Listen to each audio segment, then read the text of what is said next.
Hello learners, welcome back to doctor Preeti's tutorial. Previous video में हमने बात की थी स्टारफिश के रेस्पिरेटरी सिस्टम के बारे में।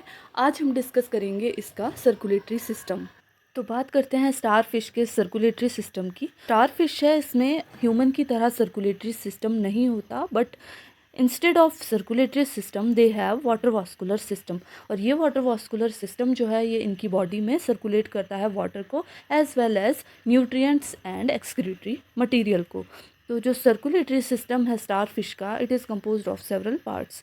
इसमें सबसे पहला जो पार्ट आता है दैट इज़ मैड्रीपोराइट। तो अगर आप फिगर में देखो, ये जो अपर पोर्शन पे सर्कुलर शेप का जो स्ट्रक्चर आपको दिख रहा है, दिस इज़ मैड्रीपोराइट।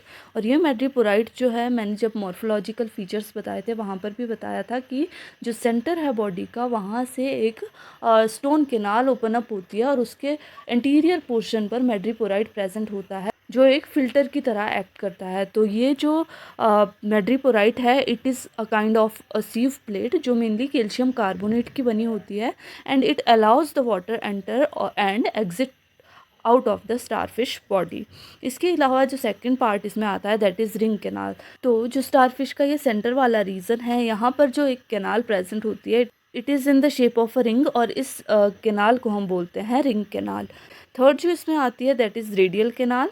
तो जो रिंग कैनाल है, यहाँ से हर एक आर्म की डायरेक्शन में एक एक ब्रांच एमर्ज आउट होती है, उसको हम बोलते हैं रेडियल कैनाल।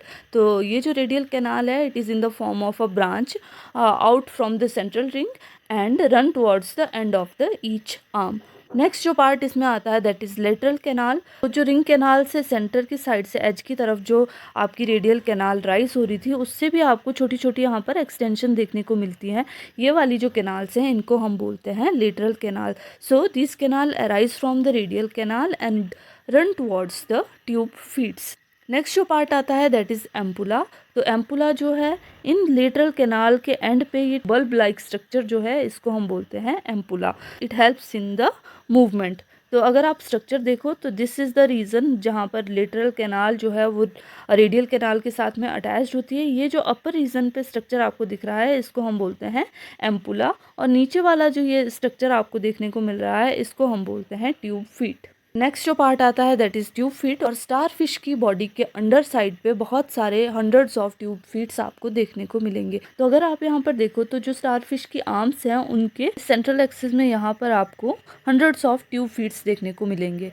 ये ट्यूब फीट्स उसकी हेल्प करते हैं in the movement, and these are the important part of the water vascular system. जो वाटर वास्कुलर सिस्टम है, वो ऑर्गेनिज्म की बॉडी में बहुत सारे फंक्शंस परफॉर्म करता है, including locomotion, adhesion, food manipulation, gaseous exchange, movement of blood by changing fluid pressure.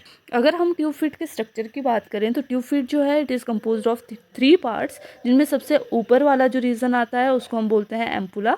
बीच में जो ट्यूब लाइक स्ट्रक्चर आता है उसको हम बोलते हैं पोडियम, और लास्ट में जो है एक थर्ड पार्ट इसमें आता है दैट इज़ नोन एज सक्कर, जो इनको एडिशन में हेल्प करता है।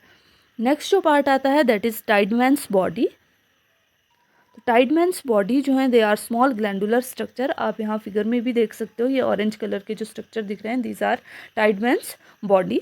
और these are the structure within the water vascular system of echinoderms, and ये जो स्ट्रक्चर हैं, they are believe to be involve in the production of the amoebocytes. और अमीबोसाइट्स जो है यहाँ पर, they are responsible for the production of the immune cells. तो mainly ये जो सेल्स हैं, they are producing phagocytic cells. They also play a role in the osmoregulation as well as in the regulation of fluid pressure within the organism body. So this is all about the circulatory system of the starfish. If you like the content, please hit the like button, share the video and subscribe to the channel. Dr. Preeti's tutorial.